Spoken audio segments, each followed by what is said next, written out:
Assalamualaikum warahmatullahi wabarakatuh. Nah, pada kesempatan kali ini kita akan membahas mengenai makhraj huruf aqsal haq. Yang pertama, makhraj huruf aqsal haq itu huruf yang keluar dari pangkal tenggorokan. Nah, hurufnya itu apa saja? Hurufnya adalah hamzah dan ha. Huruf H memiliki sifat hamas atau berdesis dan rokhawah atau bersuara lunak. Jadi cara membacanya nafasnya lepas, terdapat desisan dan bersuara lunak atau tidak ngorok. Kemudian huruf hamzah. Huruf hamzah memiliki sifat syiddah atau suara kuat tertahan dan jahar jelas dan nafas tertahan. Nafas tidak keluar dari mulut. Jadi mengucapkan huruf hamzah itu nafasnya tidak keluar. Kemudian untuk latihannya agar cepat bisa untuk mengucapkan huruf hamzah dan ha, bisa diikuti dengan cara berikut ini. A, I, U, Ba, U, An, Ani, A, Nami, Nal, Mu, Ni, Ma, I, An, Ani, A.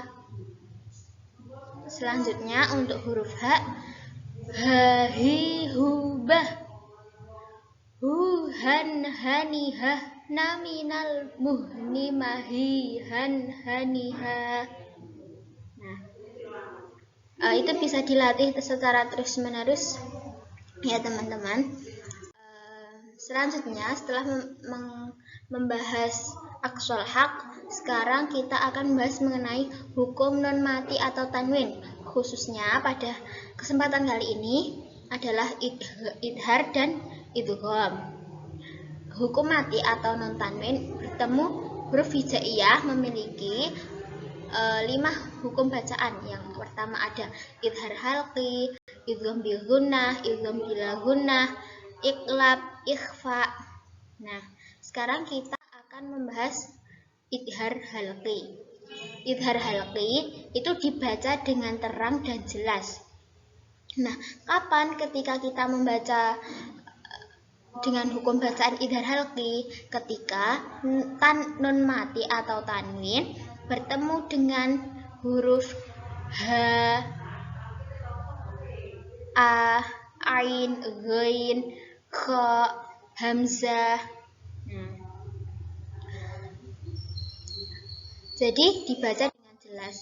Contohnya gimana? Ya, saya contohkan yang hamzah. Tak contohkan yang hamzah dulu. Hamzah itu adzabun alim. Nah, itu kan ada ba tanwin, lebih tepatnya dhammah tanwin bertemu dengan hamzah. Jadi membacanya jelas. Adzabun alim. Terus tak contohkan satu lagi. Yang ketiga itu ha. Kuffaron hasada.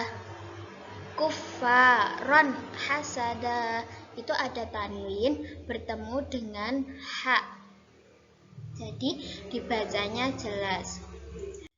Selanjutnya adalah idgham bi gunnah. Idgham itu memasukkan, gunnah itu dengung. Jadi memasukkan dengan mendengung. Lamanya mendengung kira-kira 1 alif atau 2 harokat. Nah, kapan ketika terjadi hukum bacaan idgham bi gunnah? Ketika tanwin atau nun mati bertemu dengan ya, nun, mim, dan wawu, atau lebih kita kenal dengan yanmu, singkatannya yanmu biar mudah diingat. Kemudian contohnya yang pertama itu wabar yaj'alun. Wabar yaj'alun itu ada dhammah tanwin bertemu dengan ya, jadi memasukkan dengan mendengung. Kemudian tak contohin satu kali lagi. Yang terakhir itu miwaliyu wala nasir. Itu yang pertama ada miwaliyu, itu miu itu ada nun mati bertemu dengan wawu. Kemudian waliyu ada kasrah tanwin bertemu dengan wawu. Nah, di dalam ini ada kecualinya teman-teman. Jika terdapat nun mati bertemu dengan ya dan wawu dalam satu lafaz, maka hukumnya bukan idgham bi gunnah, tetapi harus dibaca jelas tanpa berdengung. Contohnya apa sih, Mbak? Contohnya yaitu ad-dunya. Jadi bukan ad-duya gitu, bukan, tapi ad-dunya. Kemudian bunyanun. Terus shinwanun. Yang terakhir qinwanun. Jadi bukan qiwanun, bukan, tapi qinwanun. Nah, untuk selanjutnya idgham bila gunnah, yakni memasukkan atau mentasydidkan dengan tanpa mendengung. Nah, pada saat apa? Pada saat tanwin atau nun mati bertemu dengan huruf lam atau ro, lam dan ro, lam atau ro. Kemudian contohnya zulumatil la yubsirun, tilla yubsirun. Jadi tidak mendengung, idgham masuk, tidak mendengung. Jadi zulumatil la, bukan zulumatin la, bukan ya, tapi zulumatil la yubsirun. Itu ada